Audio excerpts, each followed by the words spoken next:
हरिओम सभी को। आज हम पीवाईक्यूज करने वाले हैं 2017 से लेकर दिसंबर 2023 तक का सब जितना भी क्वेश्चंस है वो आज हम सॉल्व कर लेंगे। Let's begin. कि कौन सा जो डिजीज है वो मस्कुलोस्केलेटल यानी कि मसल और स्केलेटल से जुड़ा हुआ समस्या है। तो ऑप्शंस हैं आपके स्पॉन्डिलाइटिस, ऑर्थराइटिस, एपिलेप्सी और पार्किंसंस डिजीज। तो इनमें से कोई दो हैं, वो आप बताने का कोशिश करें।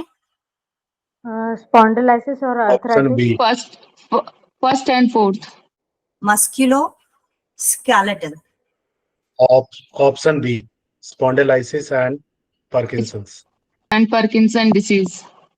इसका आंसर होगा एक तो आर्थराइटिस और दूसरा है पार्किंसन। पार्किंसन में आपका ना कंट्रोल बिगड़ जाता है और जो आपके ट्रेमर्स होते हैं बॉडी में, राइट। और ऑर्थराइटिस में भी आपका प्रॉब्लम हो जाती है। तो इसका 2 और 4 इज द राइट आंसर। ठीक है। मस्कुलो, लेकिन 2 और 4 आंसर नहीं दिखाई दे रहा है यहाँ पे। हाँ वो दूसरे पेज में है ना, तो इसलिए वो नहीं आ रहा है। ओके ओके ओके, वो ओके। आपको इन्हीं में से ही चूज करना है। ये 2017 का क्वेश्चन है, नवंबर 2017 का, सॉरी जून 2017 का ये वाला। Next, proximate principle of our food, मतलब कि हमारे भोजन में जो मुख्य पदार्थ हैं वो इनमें से कौन से हैं?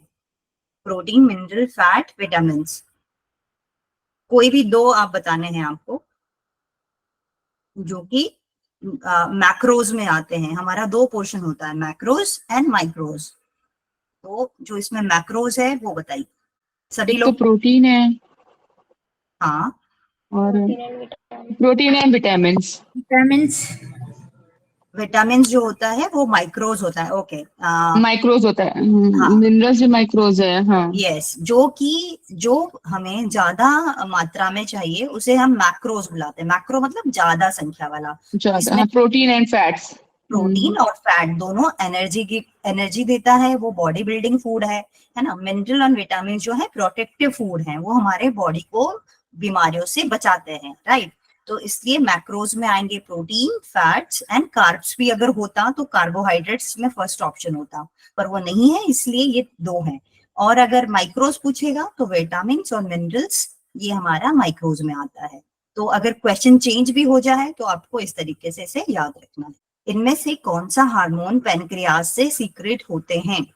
एक से ज्यादा है, आप सब देख लीजिए और फिर मुझे आंसर बताइए। मैं पढ़ देती हूँ एक बार। Somatostatin, glucagon, cortisol and epinephrine. Somatostatin and glucagon.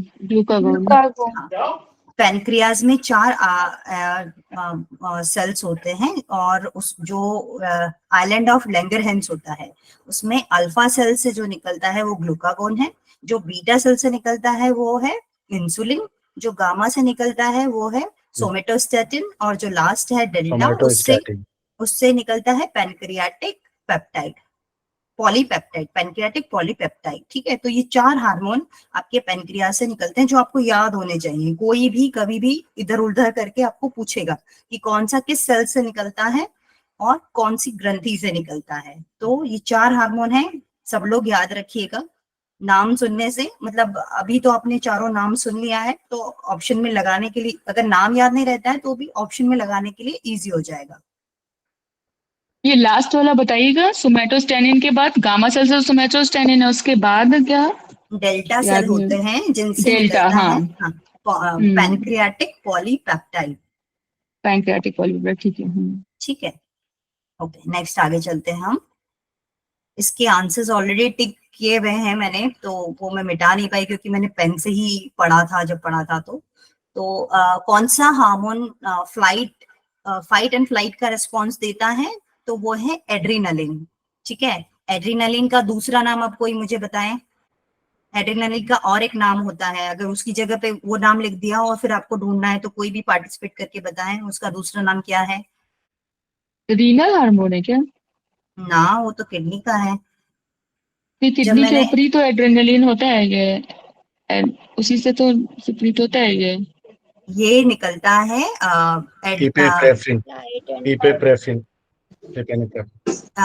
Adrenaline जो है वो Epinephrine. एड्रिनल ग्रंथि से ही निकलता है, जो हाँ, किडनी के एड्रिनल ग्लैंड से, हाँ ऊपर होती है उसी से, तो ये हाँ हाँ, पर इसका और एक नाम है, उसे बोलते हैं एपिनेफ्रिन। सब लोग ध्यान से सुनेंगे, एपिनेफ्रिन। एपिनेफ्रिन। और ये हमारे एक्टिविटी लेवल को बढ़ाता है। मान लीजिए आप जा रहे हैं, आपके पीछे एक कुत्ता पड़ गया, तो वो जो एक्टिविटी है, जो एकदम सडन रश ऑफ हार्मोन्स बोलते हैं ना, एड्रिनलिन रश, जो जितने ये बॉर्न मूवीज वगैरह है जो बताता है ना, वो मतलब कुछ भी आपको ज्यादा करने के लिए एड्रिनलिन के जैसे कि अभी हार्ट अटैक हुआ है, वो बंद होने वाला है, तो उसको हार्ट में ही पूरा पंचर करके एड्रेनालिन का बड़ा इंजेक्शन दिया जाता है, सो दैट वो फंक्शन करता रहे। तो उसको एड्रेनालिन रश, ये आप याद रखिए वर्ड। और फाइट और फ्लाइट रिस्पॉन्स में एड्रेनालिन रिलीज होता है। कहाँ से रिलीज होता है? एड्रिनल ग्रंथि से रिलीज होता है। ये कौन से सिस्टम को एक्टिवेट करता है? सिंपैथेटिक नर्वस सिस्टम को। किसको एक्टिवेट करता है? सिंपैथेटिक नर्वस सिस्टम, जो कि फाइट और फ्लाइट रिस्पॉन्स के लिए रिस्पॉन्सिबल है, राइट? ये याद रखेंगे। ग्रोथ हार्मोन जो है वो पिट्यूटरी से निकलता है। ग्लूकागोन पैनक्रियास से निकलता है। नॉर एड्रिनलिन जो है, ये स्पेलिंग यहाँ पे गलत लिखी है। अगर नॉर एड्रिनलिन लिखा है तो उसका दूसरा नाम होगा नॉर एपिनेफ्रिन। ये भी आपको कंफ्यूज करने के लिए, अगर कभी, क्योंकि अब से नेट के क्वेश्चन, ये बहुत 2017 का पेपर है, इतने आसान तो आजकल आते भी नहीं है, ठीक है? तो ये आप याद रखिए कि अगर आपको घुमा के दे तो हम कंफ्यूज ना हो और राइट आंसर दे पाए। तो ठीक है, adrenaline, epinephrine, nor adrenaline, nor epinephrine, right? आगे बढ़े, क्लियर है सबको? थम्स अप कर दीजिए। नेक्स्ट इज, जब हमने पीनियल ग्लैंड पढ़ा था तो उसमें हमने देखा था कि pineal gland is responsible for cardia, जो सर्कैडियन रिदम है, जिसको हम बायोलॉजिकल क्लॉक भी बोलते हैं। हमारे बॉडी का बायोलॉजिकल क्लॉक, हम किस टाइम पे उठते हैं, किस टाइम पे सो रहे हैं, हमारा एक रूटीन जो होता है, तो उसकी स्टडी को हम क्या कहते हैं? क्रोनोबायोलॉजी। क्योंकि ये एक रिदम में हो रहा है, और हमारा सर्कैडियन से क्रोनो आप ऐसे लगा सकते हैं, नहीं तो वर्ड भी याद रख सकते हैं, chronobiology. Chronobiology is the study of हमारा बायोलॉजिकल क्लॉक, जो सर्कैडियन रिदम का जो क्लॉक है उसको हम क्रोनोबायोलॉजी कहते हैं। अच्छा, यहाँ पे 4 ऑप्शन है। इनमें से सबसे कैल्शियम रिच सोर्स कौन सा है? तो हमें देखेंगे तो सबसे ज्यादा सबको लगेगा कि ना मिल्क होगा। मिल्क इसका आंसर सब लोग कर सकते हैं, पर आप याद रखिएगा, जब रागी ऑप्शन में हो तो रागी में सबसे ज्यादा कैल्शियम पाया जाता है। और दूसरा चीज, जो एनिमल का जो मिल्क है ना, वो तभी एब्जॉर्ब हो पाएगा जब हमारी बॉडी में D3 बन रहा हो, राइट? अगर हम मिल्क पी भी रहे हैं तो हम उस कैल्शियम को हड्डियों तक तब तक नहीं पहुंचा पाएंगे जब तक हमारे बॉडी में D3 नहीं बन रहा है। तो इसलिए या तो आप सन में खड़े हो या फिर बहुत ही ज्यादा डेफिशिएंसी हो, तो आजकल सशे में अवेलेबल है कि आप वीक में 2 बार सैशे, मीठा मीठा होता है, शुगर टाइप, उसे डायरेक्ट पानी में डाल के पीना होता है। तो वो स्पेशली जो भी हमारे ग्रुप में 40+ वुमेन हैं, उनको तो मैं पक्का सजेस्ट करूंगी कि ये बीच बीच में आप लेते रहिए। इसके कोई साइड इफेक्ट नहीं है। D3 आपको कैल्शियम जो होता है, हाँ, वो बिल्कुल पाउडर फॉर्म में आता है। आप मंथ में 2 सेशे भी लेंगे ना, तो that is more than sufficient. हमारा D3 कभी कमी नहीं आएगी। ऐसे नहीं कि आपको इंजेक्शन लेने की नौबत आए। और 40 के बाद में हमारा कैल्शियम हमेशा बनना कम होता ही जाएगा। तो ये जितने भी हैं ग्रुप में, उन सबके लिए ये एक सलाह है। चलो लेट्स नेक्स्ट वन। तो अगर मिल्क और रागी एक साथ आए तो कंफ्यूज ना होंगे, रागी में कैल्शियम की मात्रा ज्यादा होती है। Okay, the part of nervous system. Okay, nervous system में रेस्ट और डाइजेस्ट जो रिस्पॉन्स है वो इनमें से कौन सा देता है? Parasympathetic nervous system, sympathetic, central nervous system, या ऑटोनॉमिक नर्वस सिस्टम? बताइए। पैरासिम्पैथेटिक। बिल्कुल, पैरासिम्पैथेटिक जो होता है रेस्ट और डाइजेस्ट देता है, और सिंपैथेटिक फाइट और फ्लाइट, या तो लड़ो या भाग जाओ। कॉम्बिनेशन इनमें से क्या होगा जो कि मेटाबॉलिक सिंड्रोम का कंडीशन है? 4 ऑप्शंस हैं, मैं पढ़ देती हूँ। इनमें से कौन कौन से जो हैं वो कि मेटाबॉलिक सिंड्रोम के अंतर्गत आएंगे? एब्डोमिनल ओबेसिटी, बीपी का बढ़ जाना, लो LDL, एलिवेटेड मतलब बढ़ा हुआ blood pressure, high LDL, abdominal obesity, high LDL, और LDL जो है वो हाई डेंसिटी लिपोप्रोटीन है, elevated fasting plasma glucose, high LDL. इनमें से आपको क्या लगता है कि कौन सा आंसर सही होना चाहिए, जो कि मेटाबॉलिक सिंड्रोम में क्या लक्षण नजर आएंगे? ये दिख रहा है या थोड़ा मैं और इसको बड़ा करूं क्वेश्चंस को? नहीं दिख रहा है। देखिए, जब मेटाबॉलिक सिंड्रोम है मतलब कि ये प्रॉब्लम हो रही है, यानी कि ओबेसिटी तो पक्का है ही, बीपी बढ़ा हुआ होगा ही क्योंकि ओबेसिटी है, ठीक है। सिर्फ हमें एलडीएल याद रखना है कि ये it is good cholesterol. LDL जो है वो गुड कोलेस्ट्रॉल का पार्ट है, गुड फैटी एसिड का पार्ट है। तो इसका लो बैड है ना, तो अगर ये लो रहेगा यानी बी कि ऑप्शन। हाँ, ए ऑप्शन है इसका आंसर, है ना। तो अगर जब ये लो रहेगा तो अच्छी बात नहीं है हमारे शरीर के लिए। जो हम खाते हैं ना, क्या खाते हैं, गुड फैटी एसिड किस किस में मिलता है, अखरोट हो गया, फिश हो गया, ओमेगा 3 हो गए, ये हैं जो गुड पार्ट है, जो कि हमारे बॉडी को चाहिए, चाहे कम मात्रा में चाहिए पर चाहिए। तो कहा क्या क्या हमें मिलता है, fish oil. Manish Pal ji mike off कर लीजिए। ओके, तो ये किस किस में मिलता है, अखरोट में, फिश ऑयल में, जो हम विटामिन ए की कैप्सूल्स खाते हैं उसमें। तो ये जो सारे हैं ये गुड कोलेस्ट्रॉल का पार्ट है। अगर हम जो भी फूड खा रहे हैं तो हमें कोलेस्ट्रॉल हमारी बॉडी के लिए बहुत इंपॉर्टेंट है। वो हमारे जितनी भी सेल मेम्ब्रेन है उनकी रिजिडिटी को बनाए रखने के लिए काम करता है। बच्चों को तो हमसे भी ज्यादा जरूरी होता है ना। तो ये लो एलडीएल आप याद रखिए कि इसमें लो एलडीएल होना चाहिए। ओके, एब्डोमिनल ओबेसिटी बढ़ा हुआ होगा, बीपी बढ़ा हुआ होगा, बट जो अच्छा कोलेस्ट्रॉल है उसकी मात्रा कम होगी और बुरे कोलेस्ट्रॉल की मात्रा ज्यादा होगी। तो इसका ए ऑप्शन आंसर है ना। अभी हम आगे चले। इनमें से मेडिटेशन का कौन सा इफेक्ट नहीं है, स्ट्रेस का कम होना, बीपी का बढ़ना, ब्लड शुगर का बढ़ना और कॉर्टिजोल का बढ़ना। ब्लड प्रेशर का बढ़ना। वापस नहीं, वो नॉर्मलाइज ब्लड दिख रही प्रेशर। हो। वापस से मैं पढ़ देती उल्टा हूँ। है ना, नॉर्मलाइज में मतलब इफेक्ट मेडिटेशन का नहीं है। विच वन, इसमें से कौन सा फॉलन। मेडिटेशन का इफेक्ट नहीं है, मतलब ब्लड प्रेशर का हाँ नॉर्मल तो होना, ब्लड शुगर का नॉर्मल होना, स्ट्रेस का कम होना, increase cortisol. Normalise blood sugar. Increase cortisol, cortisol जो है वो स्ट्रेस हार्मोन है, अगर वो हमारे शरीर में बढ़ा कॉर्टिसोल रहेगा स्ट्रेस हार्मोन है। तो यस। वो बढ़ा रहेगा तो स्ट्रेस भी हमेशा बढ़ा रहेगा। आप दो चीज याद रखिए, एड्रेनलिन और कॉर्टिजोल और ऑल्डेस्टेरोन, ठीक है। ये जो चीजें हैं, ये हार्मोन्स जो हैं वो आपके बढ़ाने वाले हैं। क्या बढ़ाने वाले हैं, स्ट्रेस बढ़ाने वाले हैं। तो जब भी हम मेडिटेशन करेंगे तो कॉर्टिजोल लेवल कम होगा ना, स्ट्रेस कम हो जाएगा। तो कॉर्टिजोल को हमेशा आप स्ट्रेस हार्मोन करके याद रखिए और वो हमेशा स्ट्रेस आपका कम करेगा, मेडिटेशन बढ़ाएगा नहीं, राइट। तो इसका आंसर है ना डी है। ये इसका फायदा नहीं है, मेडिटेशन करने से कॉर्टिजोल के स्तर हमारे बॉडी में कम हो जाएंगे। ओके, इनमें से कोई दो आपके मेजर स्ट्रेस हार्मोन है, जो मैंने अभी बोला वही है। तो इनमें से आप दो जल्दी से आइडेंटिफाई कर दीजिए, prolactin, cortisol, epinephrine and glucagon. Cortisol और इपिनेफ्रिन। करेक्ट, क्योंकि कॉर्टिसोल और एपिनेफ्रिन। करेक्ट, क्योंकि प्रोलैक्टिन जो होता है वो पिट्यूटरी से ही निकलता है, जो कि मिल्क का पोस्ट बेबी का डिलीवरी के बाद सिक्रेशन करता है। और जो ग्लूकागॉन है वो आपके ग्लूकोज लेवल को ब्लड में बढ़ाता है। तो ये दोनों ही के फंक्शन कुछ और ही हैं। ग्लूकागॉन पैनक्रियास से निकलता है, ये पिट्यूटरी से निकलता है, और ये बाकी दो हार्मोन आपके एड्रिनल ग्रंथि से निकलते हैं। अच्छा, इनमें से कौन से दो पार्ट सेंट्रल नर्वस सिस्टम का हिस्सा हैं, spinal cord, brain, sympathetic nervous system, parasympathetic nervous system. Spinal cord और ब्रेन।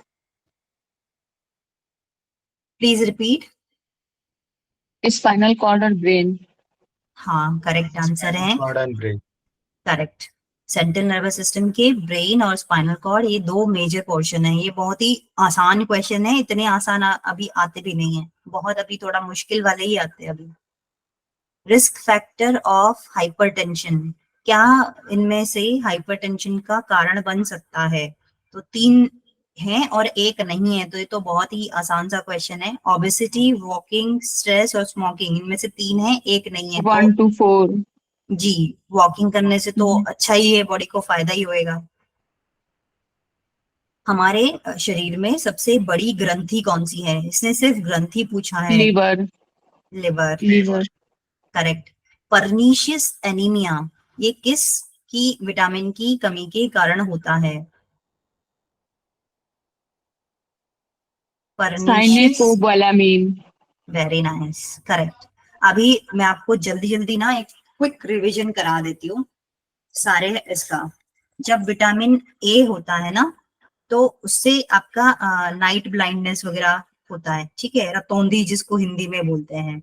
जो विटामिन बी है, उससे आप बेरी बेरी याद रखिए, स्पेशली जो B1 होता है, विटामिन B1 जिसको हम थायमीन बोलते हैं, उसकी कमी से बेरी बेरी होता है, ठीक है। B2 जो है उसको राइबोफ्लेविन बोलते हैं, उसकी कमी से होता है एंगुलर स्टोमेटाइटिस।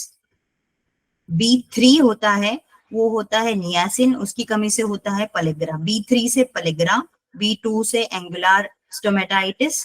B5 याद रखने की जरूरत नहीं है, 6 भी इतना इंपॉर्टेंट नहीं है। B7 जो होता है वो बायोटीन होता है, जिससे में आजकल जो एलोपेशिया देखा होगा ना, जो बाल अपना ऑटोइम्यून डिसऑर्डर है, जिससे कि बाल उड़ जाते हैं, पैचेस बन जाते हैं सर में, एलोपेशिया। सर के थोड़ा थोड़ा पैच में बाल उड़ने लगते हैं, वो कि अपना ही बॉडी उसको, उनके हेयर सेल को अटैक करता है, तो वो बायोटीन की कमी से होता है। इसलिए आजकल बड़ा कॉस्मेटिक इंडस्ट्री में बायोटीन के कैप्सूल्स चले हैं, जो कि हेयर और स्किन के लिए लोग लेते हैं, बायोटीन नाम है उसका। वो B7 होता है। फिर B9 जो है फॉलिक एसिड, जो कि प्रेगनेंसी के फर्स्ट 3 मंथ्स में रेगुलर खाना होता है फॉलिक एसिड, क्योंकि वो जो आपका बेबी है उसका ब्रेन डेवलपमेंट के लिए बहुत इंपॉर्टेंट होता है। तो उसकी वजह से क्या बीमारी होती है? F folate anaemia. F folate, तो ये तो फॉलिक एसिड, तो एफ फोलेट याद रखना इजी होगा। जो B12 है, जिससे एनीमिया होता है, B12, इसीलिए आपको ये क्वेश्चन आया क्योंकि ये ज्यादा रिलेट कर रहा है ना। B12 जो होता है उसकी कमी से होता है परनीशियस एनीमिया, और उसका साइंटिफिक नेम है साइनोकोबाल्मिन, ठीक है। तो ये उसका साइंटिफिक नाम है, और अगर इसी को हम B12 भी कहते हैं, तो आप याद रखिए इसका दूसरा नाम B12 भी है।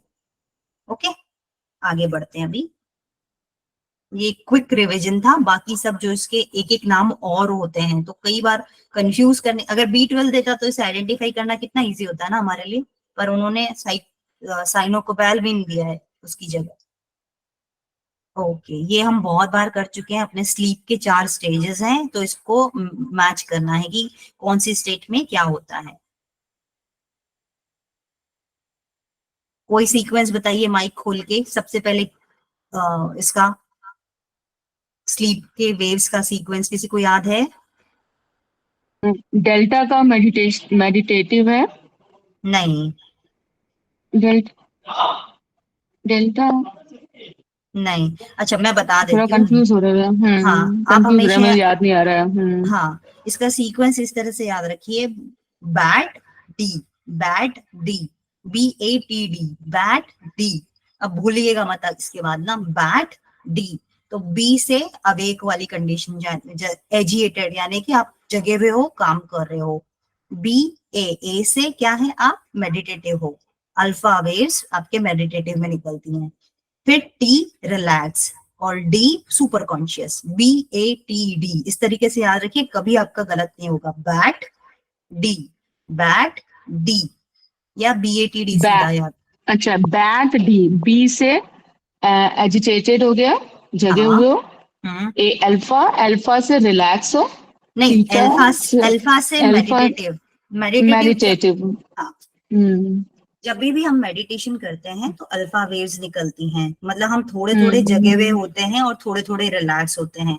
फिर जब हम थोड़ी सी और डीप स्लीप में जाते हैं, यानी कि ज्यादा रिलैक्स हो गए, तो BAT थीटा वेव्स निकलती हैं। और जब आप पूरी तरफ से लाइक स्लीप कोमा ही मान लीजिए, उस कंडीशन में चले जाते हैं, तो उसे हम डेल्टा वेव्स उस टाइम पे निकलती हैं। ये 4 जो हैं, ये नॉन रैम स्लीप के पार्ट हैं। नॉन रैम मतलब तब आपके आई मूवमेंट्स नहीं हो रहे होते हैं ना, ये एक रैम स्लीप होता है, नॉन रैम, इसकी ये 4 स्टेजेस हैं, ठीक है।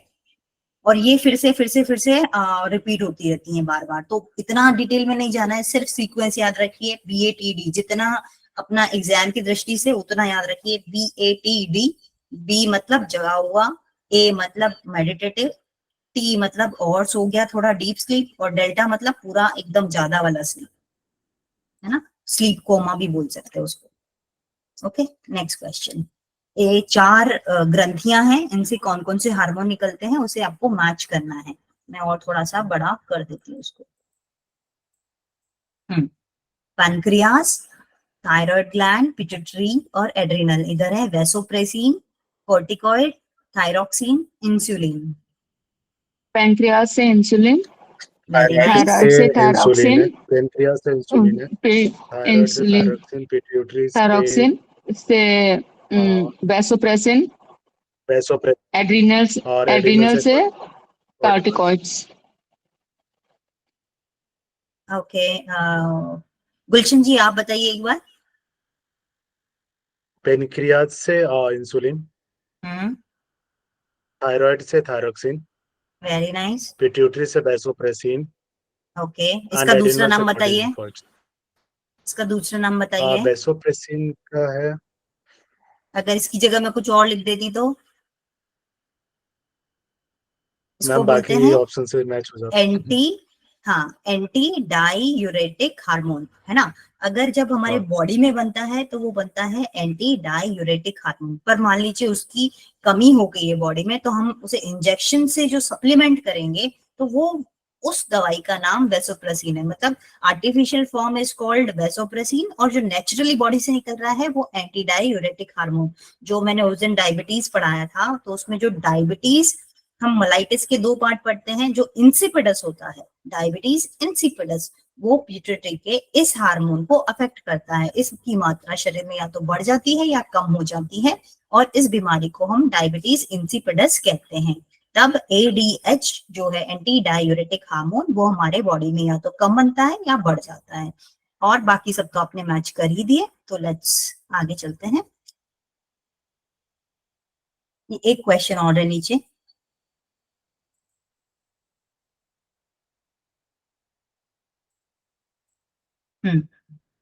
विटामिन ए किसमें हेल्प करता है? विटामिन डी, विटामिन के और आयरन। इधर है बिल्ड स्ट्रॉन्ग बोन्स, हीमोग्लोबिन बनाने के लिए, और गुड विजन के लिए, और ब्लड क्लॉटिंग को सपोर्ट करने के लिए। कौन सा विटामिन ए है good vision, Okay. Vitamin D है बिल्ड स्ट्रॉन्ग बोन्स, विटामिन के है क्लॉटिंग के लिए, और essential for blood आयरन है clotting, iron is essential essential for for HB haemoglobin formation. बिल्कुल बिल्कुल, आप इसी तरीके से याद रखिए। ए की वजह से कमी से होता है नाइट ब्लाइंडनेस, यानी कि इसका विजन से लेना देना है, और इसका जो साइंटिफिक नेम है वो है रेटिनॉल। विटामिन ए का नाम है रेटिनॉल, ठीक है। विटामिन डी को हम बोलते हैं कैल्सीफेरॉल। तो ये भी अगर विटामिन डी की जगह कैल्सीफेरॉल लिख देगा तो हमें कैल्शियम से अंदाजा हो जाता है। विटामिन के को हम बोलते हैं फाइटोएडिनोन। विटामिन के को हम बोलते हैं फाइटोएडिनोन। तो अगर इन्होंने बदल भी दिया कुछ नाम, तो हमें ऐसे नाम सुने सुने लगने चाहिए, ऐसा नहीं कि हम बिल्कुल कंफ्यूज हो जाएं, है ना। और आयरन तो इजी है कि हीमोग्लोबिन के लिए रिस्पॉन्सिबल है। नेक्स्ट क्वेश्चन, ये 4 पोर्शन है जो कि आपके लार्ज इंटेस्टाइन के पार्ट हैं। आपको इसे बढ़ते हुए क्रम में सजाना है कि पहले क्या आएगा बाद में क्या आएगा, उस तरीके से 1 2 3 4। सबसे पहले कौन सा पोर्शन होता है लार्ज इंटेस्टाइन में? सबसे पहले सीकम आएगा। करेक्ट, सबसे पहले सीकम आएगा। और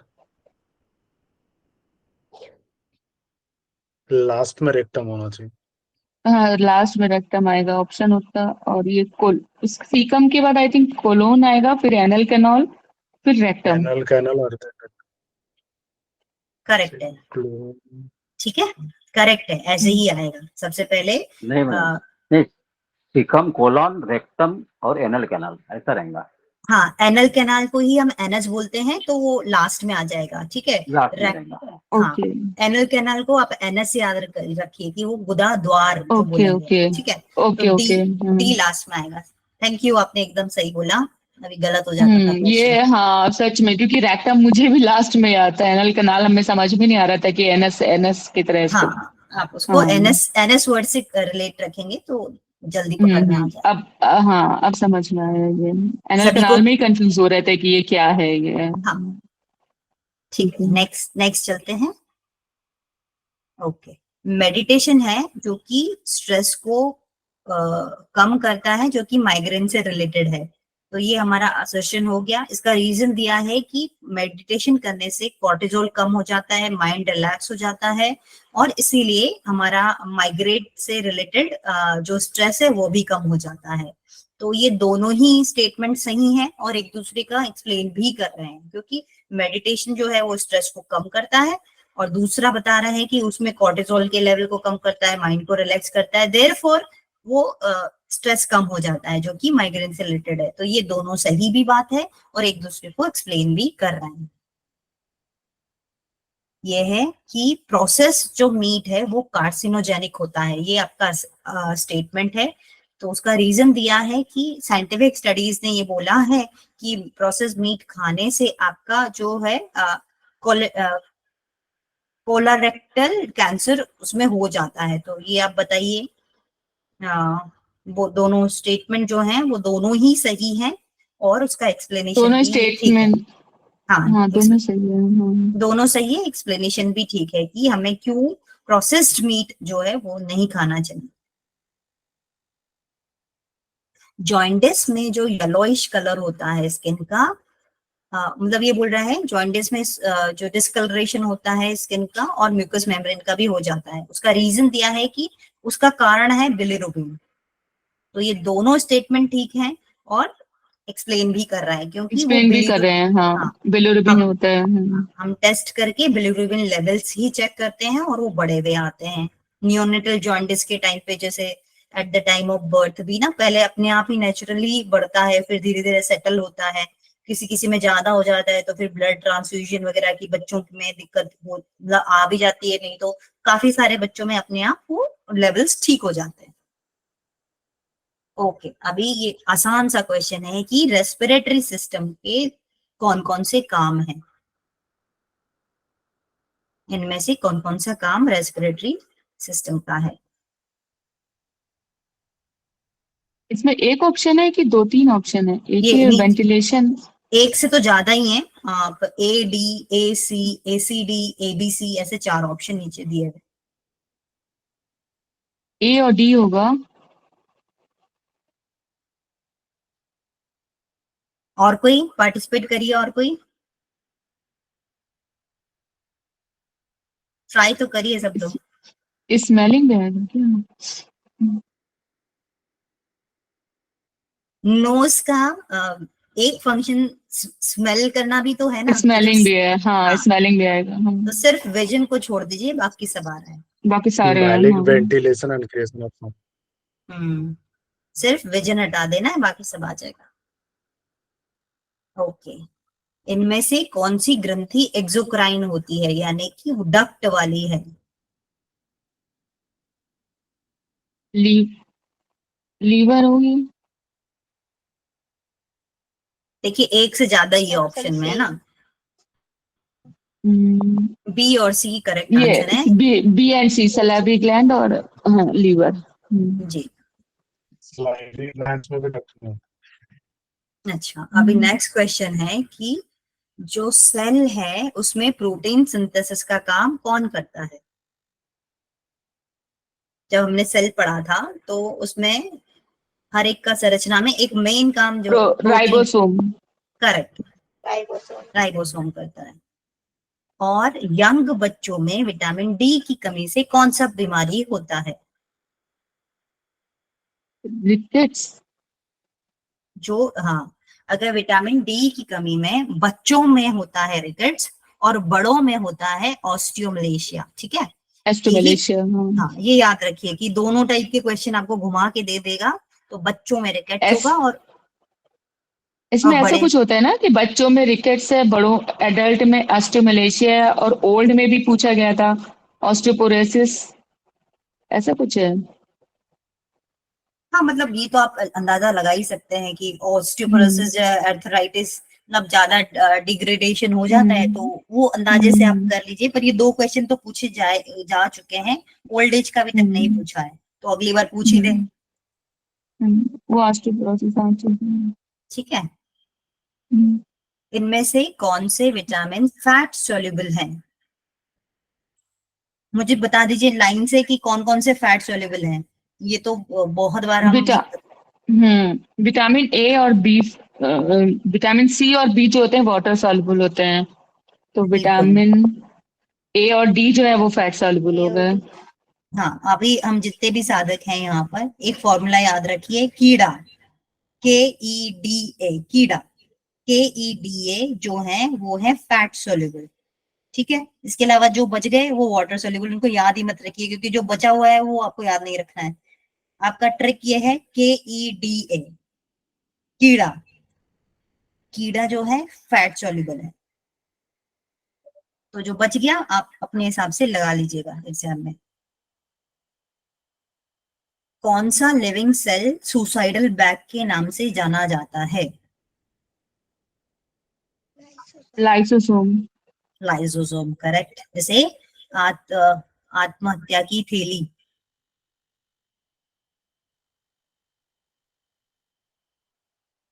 ओके। प्रोटीन का कितना डोज हमें हर दिन लेना चाहिए? ये तो जो भी जिम या योगा में थोड़ा सा जो मसल बनाने में इंटरेस्ट है सबको ये बहुत अच्छे से पता होता है कि प्रोटीन इंटेक कितना होना चाहिए।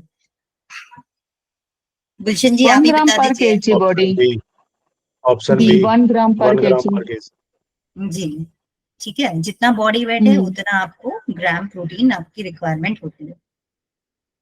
ये हमारा इसका पेपर था ये वाला। अभी नेक्स्ट शुरू करते हैं। इन ग्रंथियां हैं यहाँ पर, मैं थोड़ा और बड़ा कर देती हूँ। इनको बॉडी में इनकी एनाटॉमिकल पोजीशन मतलब उसकी उसमें लाइन से लगाना है। इसको ऊपर नहीं कर सकते क्या? कर सकते हैं। दिख दिख नहीं पा रहा है। अभी दिख रहा होगा ना? फर्स्ट हाँ क्वेश्चन अभी दिख रहा है। 58। ठीक है, सबसे ऊपर, अब मैं उसको एक्सप्लेन ही कर देती हूँ क्योंकि टिक तो लगा ही हुआ है। सबसे ऊपर है हमारी ये पिट्यूटरी और पीनियल ग्लैंड जो है। पिट्यूटरी ग्लैंड, हाँ। हाँ, अगर इसकी जगह पीनियल आ जाए तो उसको भी लगा लीजिए। फिर थोड़ा सा नीचे आएंगे तो थायराइड आ गई। जाएंगे तो थायराइड आ गया, फिर गोनैड्स, अगर फिर एड्रीनल, फिर गोनैड्स। रुक जाओ, आप एक दो मिस कर गए हैं। थायराइड के साथ ही इसके ऊपर होती है पैराथायराइड, राइट? फिर चेस्ट अच्छा में आप सारे होती है। बता रहे हो, हम इन 4 के बारे में बात कर रहे थे, ठीक है। हाँ हाँ हाँ हाँ। तो बीच में आ गया थाइमस। तो अगर इन अब सेम क्वेश्चन तो आएगा नहीं, ये तो पक्का है। कुछ और इसमें ऐड करके देगा तो आपको उनके बारे में ज्यादा अलर्ट होना चाहिए। सेम क्वेश्चन इतना पुराना आए ना आए, हमें लाइन से जो ग्रंथि है ऊपर से नीचे की तरफ याद रखेंगे तो कभी भी कोई मिस भी नहीं होगा। ठीक है, फिर आ गया थाइमस, फिर हम आ गए पेनक्रियास, फिर उसके नीचे आ गए तो आपका एड्रिनल, फिर गोनाड्स। इस तरीके से ऊपर से नीचे में आते हुए आप सारा ग्रंथियों का सीक्वेंस से याद रखिए, क्योंकि हर एक ग्रंथि से एक एक चक्र भी जोड़ा हुआ है, तो हमारे चक्रों का भी इसमें रिवीजन हो जाता है। ठीक है, तो उसी हिसाब से ये सबको क्लियर है ना, चक्रों से कैसे रिलेट करके याद रखना है ग्रंथियों को। थम्स अप कर दीजिए। जैसे पिट्यूटरी से आपका सहस्त्रार, थायराइड से विशुद्धि, पीनियल से पीनियल से आपका आज्ञा आज्ञा, चक्र। भूमध्य, भूमध्य। हाँ, आज्ञा चक्र ले हाँ हाँ, लीजिए। आग्रा चक्र, हाँ हाँ वही हाँ, बात हुई, हाँ। तो और आपका और अनहद से थाइमस हो गया। थाइमस हो गया, और हम्म, पैंक्रियास से नाभि चक्र हो गया, गोनैड से स्वादिष्ठान चक्र हो गया, और एड्रिनल से,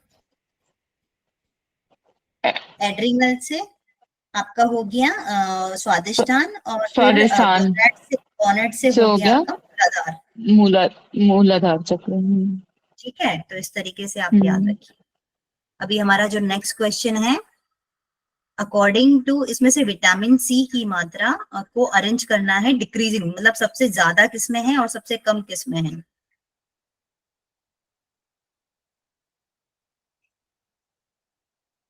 गुआवा, सबसे ज्यादा है आंवला, टोमेटो, ऑरेंज, आंवला।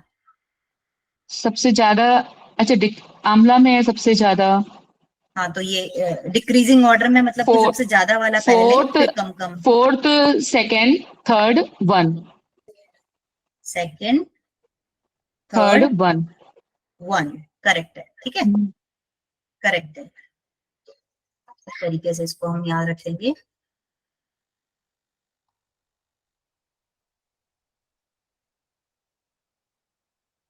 ये ऑप्शंस थे इनके, ये इसका ऑप्शन है 4 आंवला, उसके बाद आ गया गुआवा। आपने ऑरेंज बोला था ना?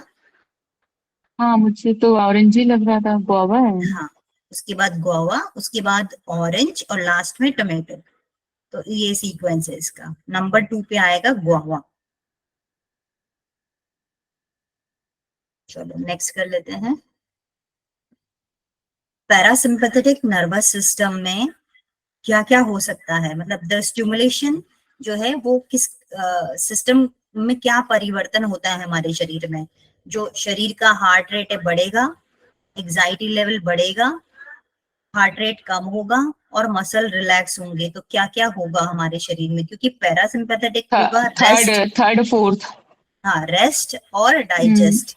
तो आपका डाइजेशन डाइजेशन। भी बढ़ेगा, हार्ट रेट कम होगा, मसल रिलैक्स हो जाएंगे। तो जो भी डिक्रीज हो रहा है, सिर्फ एक इंक्रीज होता है, वो है मेटाबॉलिक रेट बढ़ता है। अगर यहाँ पे आ जाए मेटाबॉलिक रेट तो आपका डाइजेशन अच्छा हो जाता है। बाकी हार्ट रेट, पल्स रेट, सब, ब्रीदिंग वापस से नॉर्मलाइज होती है। सब जो बढ़ी हुई चीजें हैं वो वापस से अपनी पोजीशन में आती है। सिर्फ एक है जो कि आपका बढ़ता है, वो है डाइजेशन। इसकी जगह अगर डाइजेशन डालते तो आप कंफ्यूज ना हो। नेक्स्ट, जो विटामिन हैं वो बहुत ही स्मॉल क्वांटिटी में हमारे बॉडी को चाहिए, क्योंकि ये बैलेंस डाइट का एक इम्पॉर्टेंट पार्ट है। रीजन दिया है, vitamin do not supply energy but play an important role. ये एक बहुत महत्वपूर्ण भूमिका अदा करते हैं, क्योंकि एक तो इनको हम मेटाबॉलिक एक्टिविटीज में हेल्प करते हैं। यूटिलाइजेशन ऑफ प्रोटीन, मतलब जो भी हम खा रहे हैं उसको यूटिलाइज, जो जिस फॉर्म में बॉडी कर पाएगा उसमें हेल्प करते हैं। फैट, कार्बोहाइड्रेट, तो दोनों ही स्टेटमेंट ठीक है और एक दूसरे को सपोर्ट भी कर रहे हैं। उसका राइट रीजन भी है। ये जब हमने स्केलेटल सिस्टम किया था तो आपको ये अच्छे से याद रखना है कि फ्लैट बोन किस में है। फ्लैट बोन किस में है?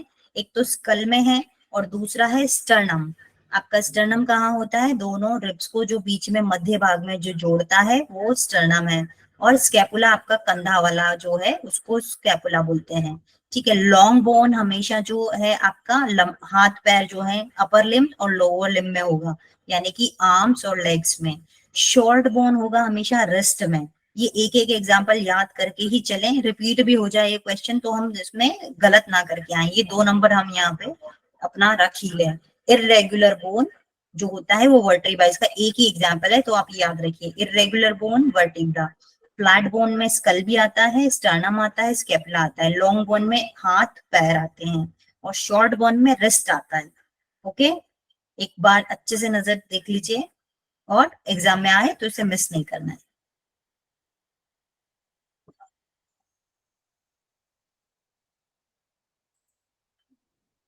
ये हो चुका है हमारा ये वाला जॉन्डिस वाला।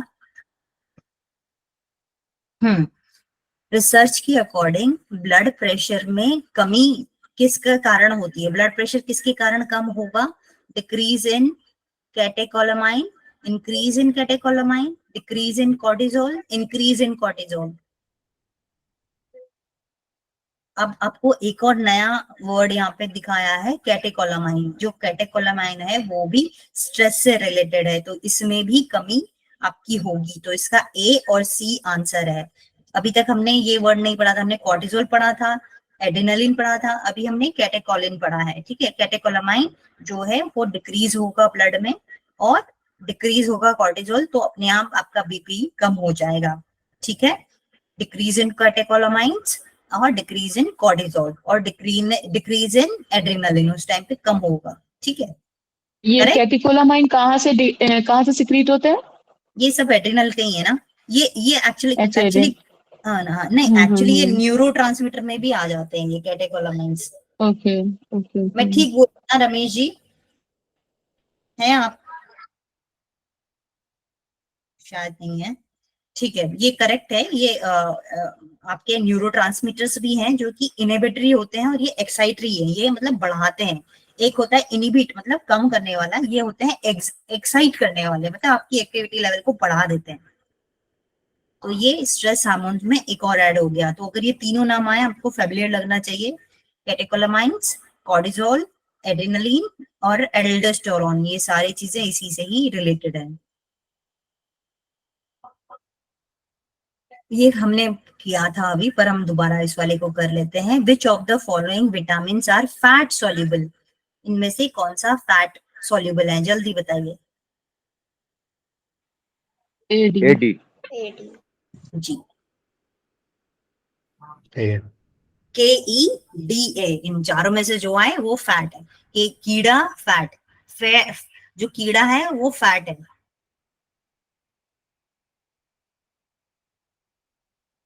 डिजीज जो कि स्ट्रेस के कारण होती है, हेडेक, हाइपरटेंशन, डायबिटीज, ऑटिज्म। तो एक्चुअली जो ऑटिज्म है वो Head. आपका, हाँ, उसको छोड़ के जो भी है वो सारे आपके स्ट्रेस से ए रिलेटेड बी है। सी। हाँ। ऑटिज्म में ABC. आपका जेनेटिक्स से लेना देना है, और जो आपके न्यूरल सिग्नल्स होते हैं उनके ट्रांसमिशन में प्रॉब्लम होती है। मतलब कि वो बच्चा क्या करना चाहता है और क्या हो जाता है उसमें कोऑर्डिनेशन नहीं होता है ऑटिज्म में, ठीक है। तो आपकी जो ये बहुत ही डिफिकल्ट पोजीशन है कि बच्चा सब चीजों से डिस्कनेक्ट होता है। ऑटिज्म है जो बच्चा दुनिया में है पर उसको कोई अटैचमेंट नहीं होगा, इमोशन नहीं होगा, वो बात करने में उतना मतलब वो कर नहीं पाएगा। वो इमोशन जैसे हम माँ बच्चे को कैसे प्यार करना, हग करना, उसे टच से प्रॉब्लम होती है। एक ही तरह का मतलब टो पे चलना, एक ही तरह के मूवमेंट्स करना अपने आप को शांत करने के लिए, ये सारे सिम्टम हैं ऑटिज्म के। ओके, नेक्स्ट हम हैं जो मिनरल्स हैं वो माइक्रोन्यूट्रिएंट्स हैं, जो हमने पढ़ लिया था। विटामिन और मिनरल दोनों माइक्रोन्यूट्रिएंट्स के पार्ट हैं। जो मिनरल्स हैं वो हमारी बॉडी में स्मॉल मात्रा में चाहिए, इसलिए उसको माइक्रोन्यूट्रिएंट कहते हैं, ठीक है। तो दोनों सही है और दोनों उसका करेक्ट एक्सप्लेनेशन भी दे रहा है। ये अभी हम 2017 के कंप्लीट कर चुके हैं। नेक्स्ट चलते हैं।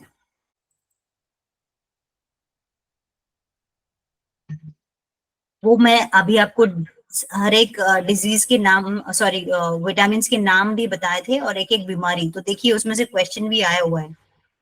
तो ये पूरा चार्ट ही है, आप याद कर लीजिए कि B1 से बेरी बेरी, B1 से बेरी बेरी, ओके। B2 से बी एंगुलर, वन से एंगुलर B1 स्टोमैटिस। नहीं, और B1 बी से थ्री बेरी से, बेरी, नहीं, बी B1, वन से बेरी बेरी है, B2 से एंगुलर स्टोमैटाइटिस, B3 से पेलेग्रा, विटामिन B12 से मैंग्लोब्लास्टिक एनीमिया, हाँ। अब मैं मिगैलोब्लास्टिक एनीमिया। बिल्कुल करेक्ट है, ठीक है। अब मैं बचे हुए भी आपको एक बार बोल दे रही हूँ, याद रख सकते हैं तो बहुत अच्छा, अदरवाइज एक्स्ट्रा इन्फॉर्मेशन हो जाएगी, ठीक है। इसके अलावा हमारे पास होते हैं B5, जिससे होता है हाइपोविटामिनोसिस B5। तो ये इजी है आइडेंटिफाई करना, हाइपोविटामिनोसिस B5। B6 होता है जिसको हम पायरोडॉक्सिन बोलते हैं, उससे होता है माइक्रोसाइटिक एनीमिया। माइक्रोसाइटिक एनीमिया मतलब हमारे ओके, एनीमिया में क्या होता है कि आरबीसी का साइज छोटा हो जाता है, ठीक है। आरबीसी खुद साइज में ही छोटी हो जाती है, तो ऑब्वियसली वो कम हीमोग्लोबिन लेके जाएगी और कम ही ऑक्सीजन कैरी कर पाएगा बॉडी में, ठीक है। तो B6 जो है माइक्रोसाइटिक एनीमिया। B7 मैंने बताया था बायोटीन, जिससे कि बाल उड़ जाते हैं, एलोपेशिया।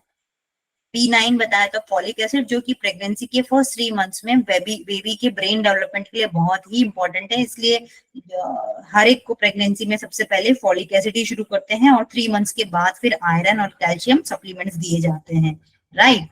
और जिसको प्रॉब्लम होती है उसको हम थोड़ा हार्मोन के साथ भी असिस्ट करते हैं initial 3 months. But folic acid जो है वो बेसिक है, वो छोटी छोटी सी गोलियां होती है फॉलिक एसिड की, B9 जिसका साइंटिफिक नाम है, B9 फॉलिक एसिड।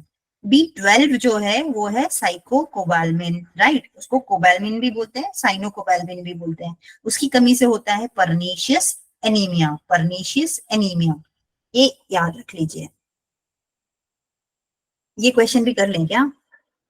इनमें से बोला है कि कौन सी में किससे क्या मैच होगा। प्रेगनेंसी में हमें कौन सा आसन करना चाहिए? तो तितली, बटरफ्लाई पोज करना है। तितली डायबिटीज में, आसन, डायबिटीज के लिए, अर्ध मत्स्येंद्रासन, सर्वाइकल स्पॉन्डिलाइटिस के लिए, भुजंगासन। भुजंगासन।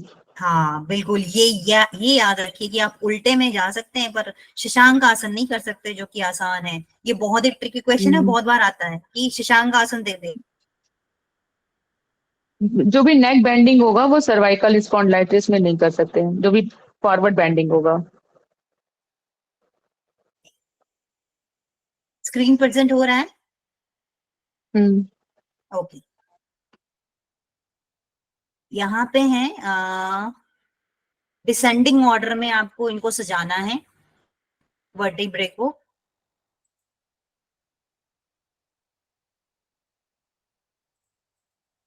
सबसे पहले सर्वाइकल है, फिर थोरैसिक है, उसके बाद थोरेसिक, उसके बाद लंबर, उसके बाद अ, सैक्रल। ल- दिख नहीं रहा है, हाँ लंबर है, फिर सैक्रल है। ठीक, हाँ तो सबसे पहले क्या आते हैं? सी, और उनका नंबर भी बताते जाइए। सी कितने होते हैं? 7 T, 7, T, 12, T 12 L 5 5। 5 5, S वैसे तो 4 होती है, लेकिन 1 दोनों 4 सेक्रम और होता है, लेकिन फिर कॉर्टेक्स 1 में हो वो जाता है। 4 नहीं वैसे होते, 5 है, 4 नहीं होते, 5 फ्यूज्ड, 5 5 फ्यूज्ड। 5 फ्यूज जोड़ के 1 हो जाते हैं ये, हाँ। हाँ, 1 हो 5 जाता फ्यूज्ड, इस तरह से याद रखिए। उसके बाद आता है कैकम, हम्म, कैकम 4 फ्यूज्ड, इस तरीके से याद रखिए। सी हम्म, 7, टी 12, एल 5, सेक्रल 5 फ्यूज्ड और केकम 4 फ्यूज्ड। इस तरीके से आप सीक्वेंस में याद रखिए। तो कुछ भी पूछे तो हम हर सारी तरह के क्वेश्चन के लिए हम रेडी हैं। ओके, इनमें से एनर्जी का सोर्स किसमें है ज्यादा? तो 2 ऑप्शन दिया है, तो obviously rich source of energy जो है वो आपके फैट्स, फैट होगा कार्बोहाइड्रेट, और कार्बोहाइड्रेट होगा। Carbohydrate. Smooth muscles are found in,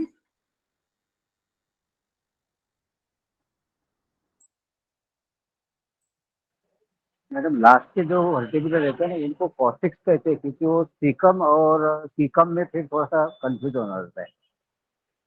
ji cos x, और 6 कहते हैं, हाँ ये हम भी कहने सीओ वाले थे। CO double C Y X, हाँ, कॉकेक्स ना, कॉसिक्स। Coccyx, coccyx. नहीं नहीं, कॉसिक्स ही बोलते 6 हैं, डबल सी। हाँ, double C Y C, coccyx. जी जी जी, वो अभी अभी मैंने वही वर्ड पढ़ा था ना, तो इसलिए कंफ्यूज हो गई मैं।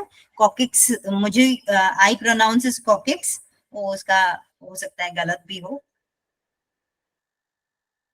अभी नेक्स्ट क्वेश्चन है, smooth muscles are found in, कहाँ कहाँ स्मूथ मसल्स मिलते हैं? इनमें से आपको ऑप्शन बताना है, तो मैं पढ़ देती हूँ। है। All involuntary organ except heart, intestine and liver, heart, hands and feet. कहाँ कहाँ होते हैं बताइए? ऑल और भी involuntary organ except heart, heart. Heart, क्योंकि हार्ट में तो कार्डियक मसल्स, कार्डियक मसल्स होती हैं। हाँ, और एक तो होगा ना, intestine and intestine and liver. Liver. A intestine और एंड बी लीवर। दोनों होगा। हाँ, क्योंकि ये भी तो हमारे इनवॉलेंट्री पार्ट ही है ना, तो यही इनवॉलेंट्री वाला पार्ट है, हाँ। इन्होंने यही चीज लिखा है और यहीं पे उसको दोबारा दे दिया है। एनिमल सेल मेम्ब्रेन कंटेन्स, क्या क्या होता है इसमें? Phospholipid, globular proteins, carbohydrate, calcium. किस किस से मिलकर बना होता है? फॉस्फोलिपिड। ऑप्शन मतलब एक से ज्यादा है, दिख रहा है ना सबको? और बड़ा करना है?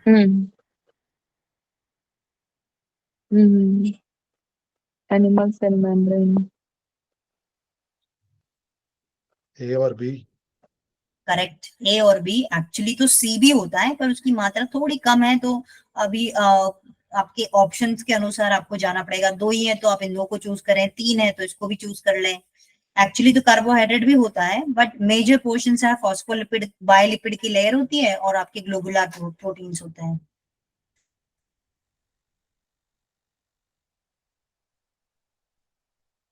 मोस्ट ऑथेंटिक मेथोडोलॉजी, अच्छा ये इसका नहीं है।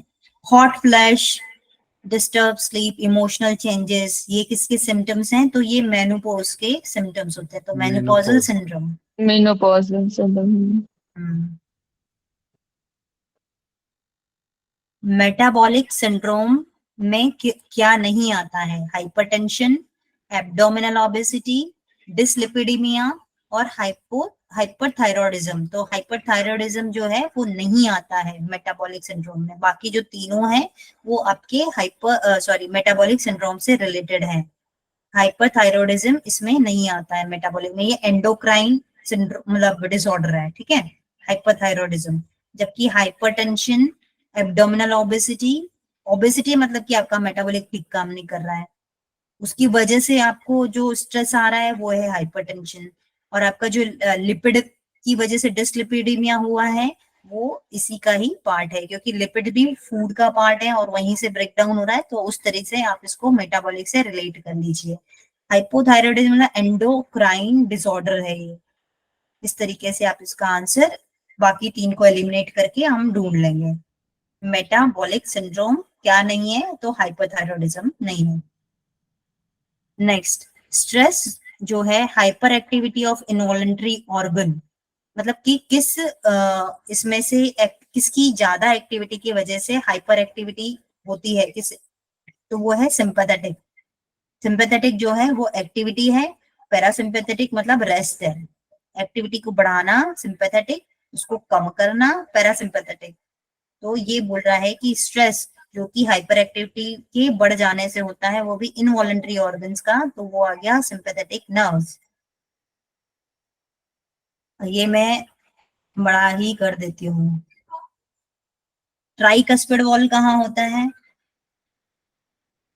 राइट ऑरिकल और राइट वेंट्रिकल के बीच में, Then बाइकस्पिड वॉल कहाँ होता है?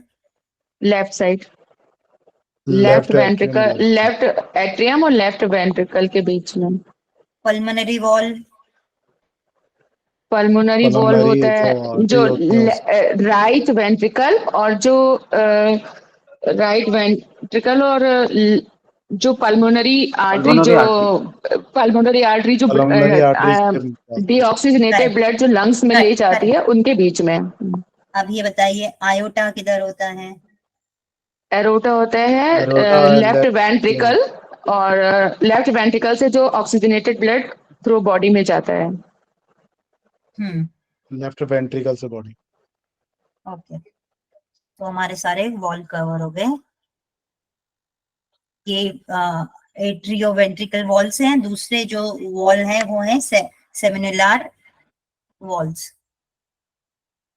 अभी है जो प्रोजेस्टेरोन हार्मोन है वो कहाँ से सीक्रेट होता है? अगर इसमें पिट्यूटरी। हाँ पिट्यूटरी होता तो सारे का बॉस तो वही है, पर यहाँ पे पिट्यूटरी नहीं है, यहाँ है ओवरी। ठीक है, तो गोनेट से ये रिलीज होता है ना, ठीक है, हम्म। तो ये गोनेट्स आ जाएगा। इसमें पिट्यूटरी तो है नहीं यहाँ पे ना, तो इसीलिए वो हाँ दो तो ओवरी आ जाएगा। ओवरी से रिलीज होगा। प्रोजेस्टेरोन, हम्म। एस्ट्रोजन, दोनों। T3 एंड हार्मोन हाँ, कहाँ से सीक्रेट होता है? तो वो टी इजी है, thyroid. T thyroid. Which of the following is example of connective tissue? तो यहाँ पे तो ब्लड। ब्लड है, आप मुझे एक दो चार Blood है. एग्जाम्पल और दीजिए कनेक्टिव टिश्यू के।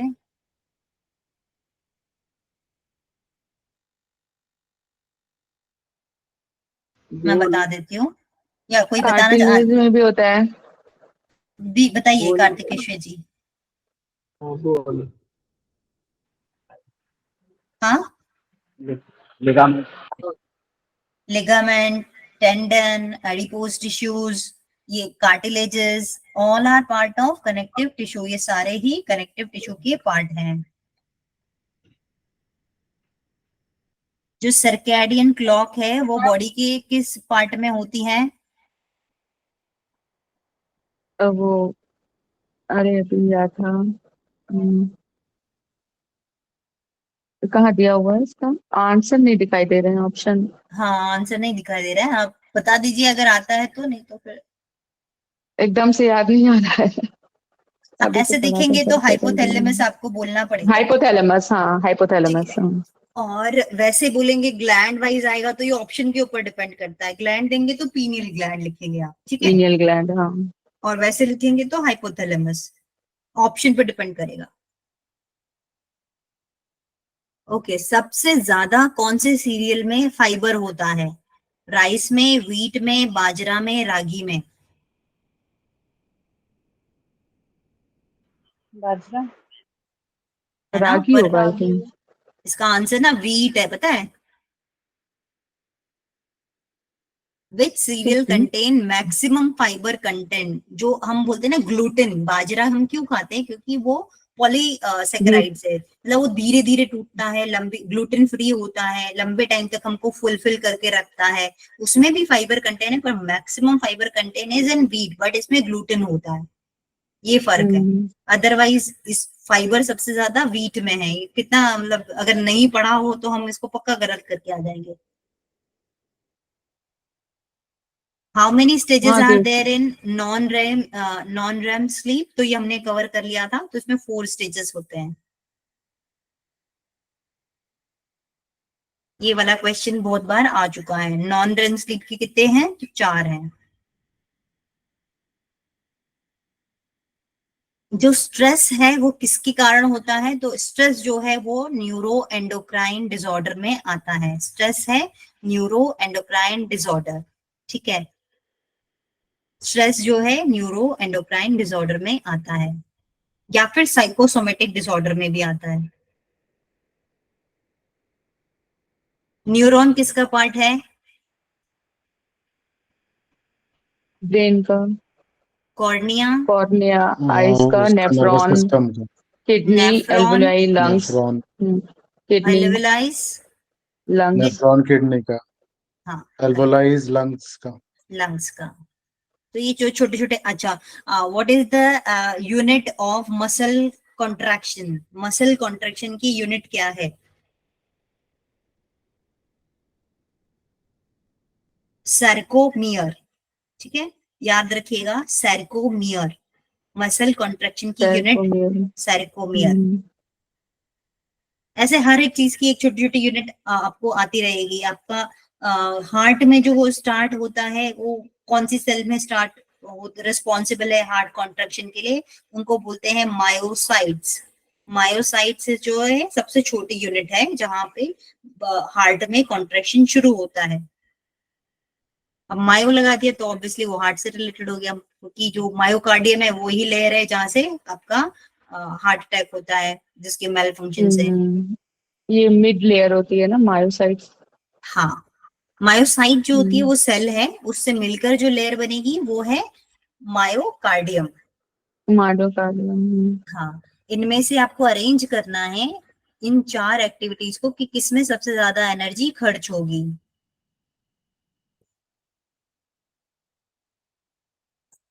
Swimming first. Walking, running, swimming, walking, upstairs. बताइए सबसे कम एनर्जी किसमें खर्च होगी? इंक्रीज वॉकिंग करना है में। ना, उससे ज्यादा। क्या करना है? इंक्रीजिंग इसको, ऑर्डर में लगाना है क्या? वॉकिंग, हाँ, हाँ, तो सबसे पहले वॉकिंग होगा, वॉकिंग, फिर running, running, walking up stairs, फिर running, swimming. Walking, running, walking up running. Stairs, swimming. सबसे ज्यादा एनर्जी तो वॉकिंग अपस्टेयर्स में होगी ना, ये तो कंफ्यूज नहीं होना है बिल्कुल भी। 4 नंबर लास्ट में ही आएगा, सबसे ज्यादा एनर्जी। आप स्विमिंग करिए, उसमें कहाँ इतना एफर्ट लगता है, आप आराम आराम से स्विमिंग कर सकते हैं।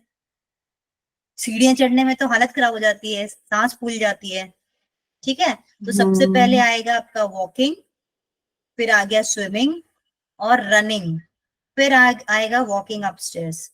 स्विमिंग एक्चुअली, कोई अगर आपको आप टेक्निक पता है तो बिल्कुल भी एफर्टलेसली, मतलब बहुत ही आराम से आप कितने भी लैप कर सकते हैं। ये है कि जिनको, जो नए हैं और जिनको ब्रीदिंग और कोऑर्डिनेशन नहीं पता है ना हाथ पैर के मूवमेंट के साथ, तब आप टायरिंग फील करते हैं। अदरवाइज एक बार आप स्विमिंग सीख गए उसके बाद तो वो एफर्टलेस है। तो हाँ, आप फ्लोट कर सकते हो, आप रिलैक्स कर सकते हो। कर सकते हो। हाँ, एक बार टेक्निक आनी चाहिए, उसके बाद नहीं है कि आप बार बार सांस लेने के लिए गर्दन बाहर निकाल रहे हो या कोऑर्डिनेट नहीं कर पा रहे हो।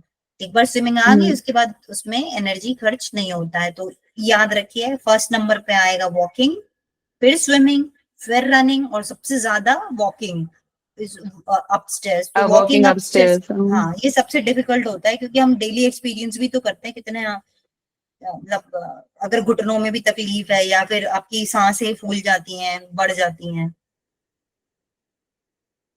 एक निकल गया क्या बीच में? नहीं। Which of the following are the causative factor for type 2 diabetes? पहला ऑप्शन है दिख रहे हैं पूरे। स्ट्रेस स्ट्रेस, है, पहला स्ट्रेस है, दूसरा relaxation through meditation, lack of exercise, और auto immune destruction of beta cell. Autoimmune destruction of beta cell. Type 2 diabetes में जो होता है ना, इंसुलिन इनसेंसिटिविटी होती है। क्या होता है? उस दिन भी मैंने समझाया था, मैं दोबारा बता रही हूँ। एक है टाइप 1 डायबिटीज जिसमें इंसुलिन बनना कम हो जाता है, एक है टाइप 2 डायबिटीज जिसमें इंसुलिन तो बनता है पर इनसेंसिटिविटी होती है। जो उसका रिसेप्टर है, हमेशा जो हार्मोन्स है वो तालाचाबी में काम करते हैं, एक का ताला एक का रिसेप्टर, फिर वो आएगा वो पकड़ेगा। तो इंसुलिन बन रहा है, बॉडी तो बना रहा है, आपका पैनक्रियास तो इंसुलिन ब्लड में छोड़ रहा है, पर रिसेप्टर्स काम नहीं कर रहे हैं। हो सकता है ओबेसिटी बढ़ गई है, उसका वेट बढ़ गया, इस तरीके से जो हो गया, उसका रिसेप्टर जो है पकड़ने वाला इंसुलिन, तो वो पकड़ेगा नहीं, तो जो ग्लूकोज को ग्लाइकोजन में कन्वर्ट नहीं करेगा, बॉडी में नहीं करेगा, तो ग्लूकोज की मात्रा शरीर में बढ़ जाएगी। ठीक है, इंसुलिन ग्लूकोज की मात्रा ऐसे बॉडी में कम करता है, पर यहाँ क्या हो रहा है, यहाँ जो रिसेप्टर है जो इंसुलिन को पकड़ता है और ग्लूकोज को ग्लाइकोजन में कन्वर्ट करता है, इंसुलिन को बराबर पकड़ेगा, रिसेप्टर ठीक से काम करता रहेगा तो वो बनाता रहेगा, वो उसको ग्लाइकोजन में कन्वर्ट होता रहेगा। पर यहाँ पे इनसेंसिटिविटी हो जाती है, वो रिसेप्टर खराब हो जाते हैं, वो आइडेंटिफाई नहीं कर पाते कि ब्लड में इंसुलिन तो आ रहा है पर वो ग्लाइकोजन में कन्वर्ट नहीं हो रहा है ग्लूकोज। तो इस कंडीशन को टाइप 2 डायबिटीज कहते हैं। तो इसमें क्या होगा, इसके दो कारण, एक तो स्ट्रेस तो पक्का ही होगा और दूसरा लैक ऑफ एक्सरसाइज हो सकता है ना। तो ये 1 और 3 इसका राइट आंसर है। Auto immune destruction of beta cell होगा टाइप 1 का, ये याद रखिए, भूलना नहीं है। डायबिटीज हमारे लिए बहुत, मतलब हम आसन भी करवाते हैं और पेशेंट की समस्या को समझने के लिए आप 1 2 डायबिटीज इंसिपिडस तीनों सब याद रखिए, भूलिए नहीं। कॉन्सेप्ट क्लियर रखिए ताकि कंफ्यूज ना हो। नेक्स्ट क्वेश्चन, क्लियर है ना सबको? No doubt. अभी 1 में डिस्ट्रक्शन हो जाता है, बनता ही नहीं है, दूसरे में बनता है पर रिसेप्टर्स खराब हो जाते हैं, इंसुलिन बनता रहता है, उल्टा आपकी ग्रंथि ज्यादा, क्योंकि उसको पता नहीं चल रहा है बॉडी को कि भाई ये कन्वर्ट क्यों नहीं हो रहा है, सिस्टम काम क्यों नहीं कर, और ज्यादा बनाता है, आपकी ओवर टायर्ड हो जाती है, फटीग हो जाती है पेनक्रियाज जब ओवर काम कर करके, क्योंकि उसको तो लग रहा है कि भाई ये तो काम नहीं कर रहा है आगे, तो और बनाओ और बनाओ, तो इंसुलिन की मात्रा ब्लड में बढ़ती जाती है और ज्यादा ग्लूकोज शरीर में आ जाता है क्योंकि कन्वर्ट तो हो नहीं रहा ग्लाइकोजन में। तो ये प्रोसेस है उसका। अभी 10 तो हो गए, बचे हुए हम कल कर लें क्या? हाँ ठीक है। Okay.